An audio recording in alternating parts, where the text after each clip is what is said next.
बिस्मिल्लाहिर्रहमानिर्रहीम। अस्सलाम वालेकुम। सरदार फैसल आपके साथ हाजिर खिदमत है।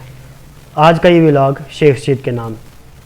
आप जानते हैं दोस्तों कि शेख रशीद ने ये बरमला इतराफ़ किया है कि वो पिंडी बॉय हैं, उन्हें पिंडी बॉय भी कहा जाता था, और वो ये कहते थे कि मेरे पास 16 से ज़्यादा वजारतें रह चुकी हैं।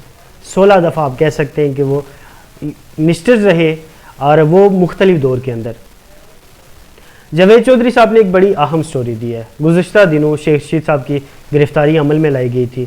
वो गिरफ़्तार कैसे हुए, इतने अरसे से वो कहाँ गायब थे, उनके साथ कौन कौन से लोग थे जो उनके साथ वहाँ उन्हें खाना वगैरह ला के देते थे या उनकी हेल्प आउट करते थे जैसे भी ज़रूरत रहती थी, किसने मुखबरी की, ये सारी चीज़ें आज के व्लॉग में।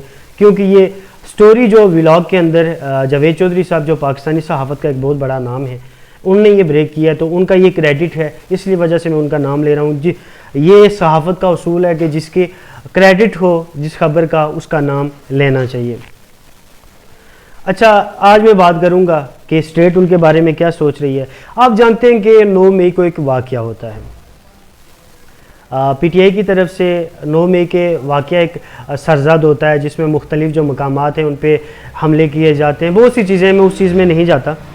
तो जब ये चीज़ें, उसके रिएक्शन में जो है वो चेयरमैन तहरीक इंसाफ इमरान खान और दीगर तहरीक इंसाफ के लोगों को गिरफ़्तार कर लिया जाता है। अभी भी कुछ लोग जो हैं वो गिरफ़्तार हैं, जिसमें नई डेवलपमेंट ये हुई है कि शेख रशीद साहब को भी गिरफ़्तार कर लिया गया है।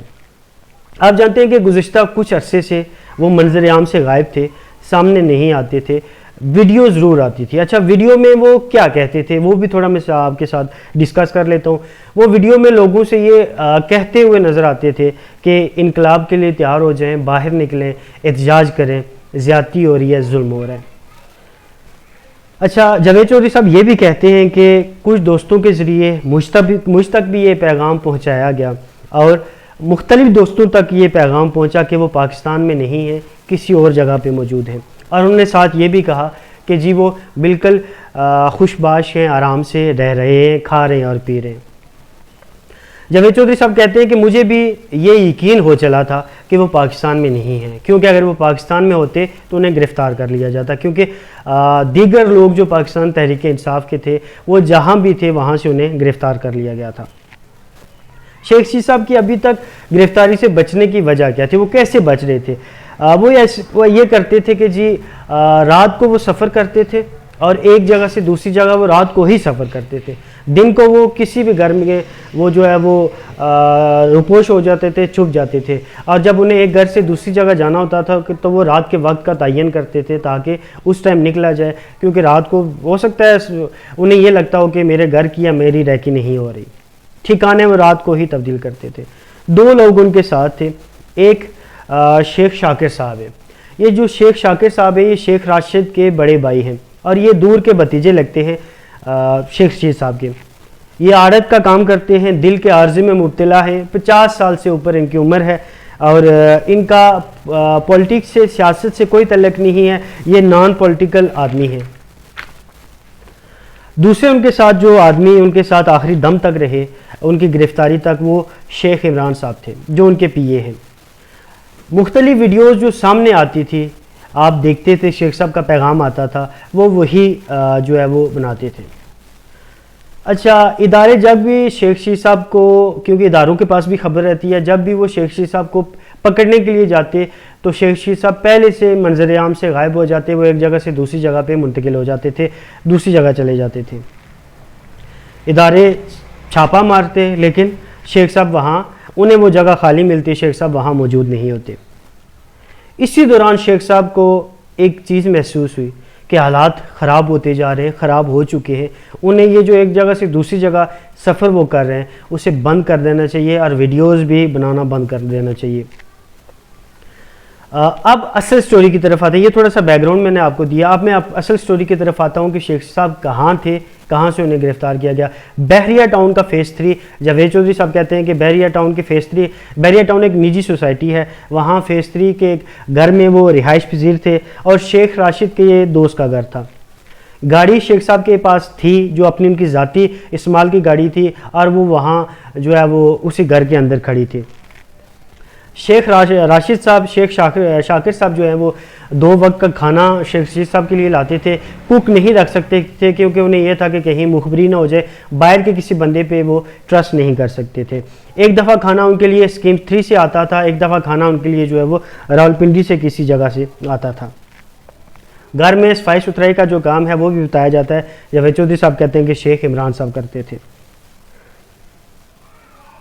اچھا، اسی دوران جو ہے وہ کافی عرصے سے، جیسے میں نے پہلے بھی عرض کی کہ جو لال حویلی شیخ صاحب کا اپنا گھر ہے، اسکیم 3 میں جو شیخ شاکر صاحب کا گھر ہے، اور شیخ عمران صاحب کا جو راولپنڈی میں گھر بتایا جا رہا ہے، ان کے گھر کی ریکی جاری تھی. اور کہا یہ جاتا ہے کہ وہاں باہر گاڑیاں موجود ہوتی تھی جو ہر ٹائم ان کو دیکھتی تھی وہ کہاں جا رہے ہیں، کدھر جا رہے ہیں. جب بھی وہ شیخ صاحب کی طرف آتے تھے شیخ عمران اور شیخ شاکر، تو کہا یہ جاتا ہے کہ وہ گاڑیاں تبدیل کرتے رہتے تھے. کبھی ایک جگہ سے دوسری جگہ پہ گئے، وہاں انہوں نے گاڑی تبدیل کر دی، کہیں پیدل سفر کرنا شروع کر دیا. تو مختلف طریقے سے وہ اس مقام پہ پہنچتے تھے، لیکن مختلف طریقے سے وہ ایک مقام پہ پہنچتے تھے، لیکن پیچھے ان کی ریکی جاری تھی. اسی دوران کہا یہ جاتا ہے کہ ایک ڈرائیور کو رکھا گیا. اصل سٹوری یہ کہا یہ جا رہا ہے کہ ڈرائیور نے ہی مخبری کی ہے. ڈرائیور کو رکھا جاتا ہے. ڈرائیور جو ہے وہ کھانا لے کے آتا تھا، لیکن اس کو یہ نہیں پتا تھا کہ شیخ صاحب اندر موجود ہیں. وہ باہر تک ہی آتا تھا، کھانا دے کے واپس چلا جاتا تھا. شیخ صاحب سے ملنے کی اس کو اجازت نہیں تھی، لیکن کیونکہ معاملہ ایسا تھا، شیخ شاکر صاحب بھی، شیخ عمران صاحب بھی، ظاہر ہے وہ بھی آپ کہہ سکتے ہیں کہ کیونکہ وہ شیخ رشید صاحب کے رشتہ دار تھے، تو وہ بھی ایک فگر بن چکے تھے. اس وجہ سے، یا ہو سکتا کہا یہ جا رہا ہے کہ ہو سکتا ہے کہ وہ ڈرائیور بھی کسی فورس کا ہی بندہ ہو جو جان بوجھ کے رکھا ہو تاکہ شیخ صاحب کا پتہ چل سکے کہ وہ کس جگہ پہ. 4 دن وہ کہتے ہیں کہ 3 سے 4 دن آتا رہا، پھر وہ غائب ہو گیا. منظر عام سے وہ غائب ہو گیا. کہاں گیا یہ کوئی نہیں جانتا. پھر کہتے ہیں کہ شام کو 5:30 بجے، 3 سے 4 دن پہلے 5:30 بجے یا 6 بجے شیخ صاحب کے گھر جو ہے وہ مختلف پولیس فورس کے لوگ، مقتدر حلقوں کے لوگ اور FIA کے لوگ جو ہیں وہ داخل ہوئے، اور ان پہ کپڑا ڈالا گیا اور شیخ صاحب کو کہا گیا کہ چلیں آپ کو لے کے جانا ہے. اس میں ذرا مختلف فورسز کے لوگ تھے جو بات سامنے آ رہی ہے. ابھی جو یہ بھی بات بتائی جا رہی ہے کہ کیونکہ ساتھ شیخ شاکر صاحب کو بھی اور شیخ عمران صاحب کی گرفتاری بھی ہو چکی ہے، یہ بھی بتایا جا رہا ہے کہ یہ ان تینوں کو گرفتار کیا گیا ہے، شیخ رشید صاحب کو، شیخ عمران صاحب کو، شیخ شاکر صاحب کو. شیخ شاکر صاحب کے بارے میں بتایا جا رہا ہے کہ وہ کھانا لے کے آئے ہوئے تھے اور انہیں بھی وہاں سے گرفتار کر لیا گیا. جو شیخ صاحب کی اپنی گاڑی تھی اسے نہیں لے کے جایا گیا، ان کی گاڑی کی جو چابی ہے وہ اپنے ساتھ رکھ لی گئی. شیخ راشد صاحب کی طرف سے یہ کہا گیا ہے، گزارش کی گئی ہے جو فورس کے لوگ ہیں، پولیس فورس کے لوگ یا دیگر فورس جن نے ان کو اٹھایا ہے، ان سے یہ گزارش کی گئی ہے کہ شیخ صاحب سیاسی پولیٹیکل فگر ہیں، ہو سکتا ہے ان کا کوئی معاملہ ہو، لیکن شیخ شاکر صاحب کا پولیٹکس سے کوئی جو ہے وہ اس کے ساتھ کوئی تعلق نہیں ہے، تو انہیں خدارہ چھوڑ دیا جائے کیونکہ وہ ہارٹ کے پیشنٹ بھی ہیں اور 50 سال سے ان کی اوپر عمر بھی ہے. تو یہ ساری چیزیں جو ہیں وہ ملی جلی چیزیں میں نے آپ کے سامنے رکھی ہیں کہ شیخ صاحب کو گرفتار کیسے کیا گیا، کہاں سے کیا گیا، اس کی وجہ کیا تھی. تو ساری چیزیں میں نے آپ کے سامنے رکھ دی ہیں. تو انشاءاللہ آج کا جو یہ ویڈیو میں جو میں نے انفارمیشن دی ہے، یہ انفارمیشن آپ کے لیے بڑی نئی ہوگی. آج کا یہ جو ولاگ ہے اس کو اینڈ کرنے سے پہلے میری تمام دوستوں سے گزارش ہے، کیونکہ مغرب کی اذان بھی شروع ہو چکی ہے، ہو سکتا ہے رزلٹ تھوڑا صاف نہ ہو تو میں اس کے لیے معذرت کرتا ہوں، کیونکہ آج گھر سے ہی میں ویڈیو بنا رہا ہوں. تو میرا جو پیج ہے کیپٹل کلاک کے نام سے فیس بک پہ، اس کو فالو کر دیں، اور یوٹیوب کا جو چینل ہے اسی نام سے ہے کیپٹل کلاک کے نام سے، اسے بھی سبسکرائب